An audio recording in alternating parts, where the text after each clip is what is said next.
Surely China gave us a better race than Australia. So many interesting stories at the Chinese Grand Prix, and I genuinely had a good time watching Lewis Hamilton and Charles Leclerc go wheel to wheel. But let me show you what you missed from the data. I'm MJ and welcome to MJF1. Please note that the data explored in this video was sourced from publicly available APIs and modeled to extract insights.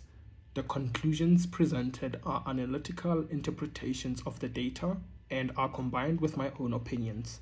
Further details on the data sources and transformation methods can be found in the video description.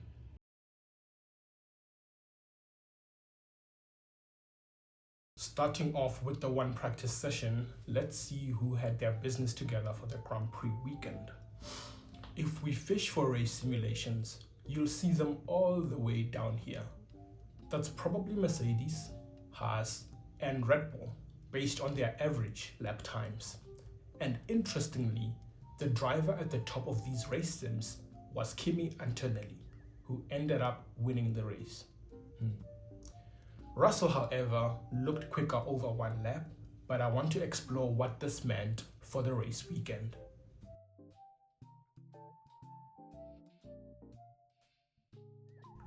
Red Bull.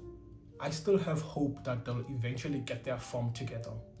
I mean, last year, when Christian Horner left the team, the car actually got improved, and Max Verstappen was able to put up a decent fight against the McLarens.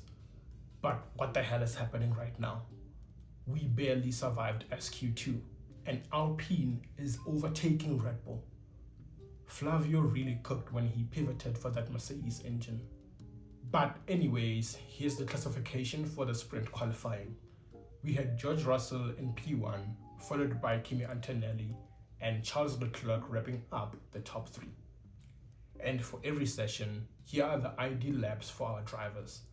Now, ideal laps are made up of each driver's best three sectors from all their runs. And this shows us the potential of the drivers. For example, Oscar Piastri and Charles Leclerc had the potential to qualify ahead of Lewis Hamilton and Lando Norris. But in terms of what the drivers left on the table, I couldn't read much from this data as it looked noisy, but I suspect it's due to the different tire compounds used between normal qualifying and sprint qualifying. Moving on to the sprint race, Max Verstappen had another terrible start, but his teammate didn't struggle at all, which is unusual. And at the front, Russell managed to keep the lead into turn 1, but Lewis Hamilton was to quickly catch him. And then the yo-yo racing came into play, and Russell found himself back in front eventually. That Mercedes looks so strong. I mean, we got to see Kimi Antonelli overtake two cars in one lap, and one of those cars was a McLaren. That is insane. Toto Wolff has seriously cooked. Now, the data shows Russell and Antonelli were here to mean serious business. Just look at their average race pace just before the safety car was brought out by Nico Hülkenberg's Audi stopping on track. But the real story showed us Kimi Antonelli in P5 after he had served a 10-second penalty for hitting Isaac Erger earlier on in the race. Now Ferrari, they were also cooking this weekend, and more importantly, Lewis Hamilton and Charles Leclerc gave us some of the best wheel-to-wheel battles. They raced each other so hard, and all I could think to myself was that my driver would never. Even though George Russell won the race, Ferrari were actually the biggest point scorers of the sprint, getting just 1 point more than Mercedes.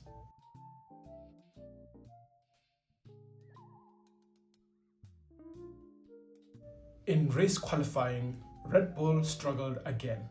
They were fighting Pierre Gasly's Alpine, and that Alpine isn't slow. Gasly put it P5 with a lap that was interrupted by yellow flags in the second sector. Mercedes really cooked, guys. They locked out the front row, and Kimi Antonelli became the youngest pole sitter since Sebastian Vettel. Russell genuinely didn't have an answer for Antonelli's pace, and Ferrari were much closer this weekend. As for the final classification, we had Kimi on pole, Russell in P2, and this time Lewis Hamilton wrapping up the top three. The McLarens ended up behind Charles Leclerc, who was in fourth. Getting into the main event of the weekend, McLaren didn't get to participate as they had issues on both of their cars. Meanwhile, Mercedes is starting on pole. And into turn 1, Ferrari launched perfectly and Lewis Hamilton went from P3 into P1. But as you know, Kimi Antonelli was to get this place back. And looking at Max Verstappen, this time he had started on soft and tried to go aggressive, but it completely backfired as he had another terrible start. He later struggled for grip and had to pit early. And then one lap later, the safety car was brought out by Lance Stroll stopping on track. Talk about unlucky timing. The top teams pitted under the safety car and Kimi Antonelli managed to maintain the lead, while Russell came out behind Franco Colapinto and Esteban Ocon, who had not pitted. Russell continued to struggle for grip and he eventually found himself behind the Ferraris. And this is where things got messy and interesting. Charles Leclerc and Lewis Hamilton kept fighting each other for position. And while it was great to watch, they were both losing time to Russell, who was behind them. They kept swapping positions, and honestly, it was frustrating to watch because it was costing Ferrari time, even though this made the race way more enjoyable to watch. And as expected, Russell ended up passing both Ferraris on lap 29 because he was clearly faster. Team play could have saved Ferrari a couple of points here, but this is Formula One and Formula One is for racing. They kept fighting all the way to lap 39, and I'm just glad Hamilton held on to P3 because it could have been a P2. Up in front, Russell still had no answer for Antonelli. Even with a late lockup, Antonelli managed it perfectly, and we got to see the young driver take his first win in Formula One. So the China race gave us Antonelli in P1, Russell P2, Hamilton in P3, Charles Leclerc in P4, and for P5 we had Oliver Behrman. And for the team leading the midfield, this week it was Red Bull Racing. Yeah, at least we're leading something. And yes, Haas is now part of the Big Four in terms of points. And for our race pace championship, Kimi Antonelli came out on top again this weekend, which actually matches the real result. This puts him ahead of George Russell overall, and this is the comparison with the real championship.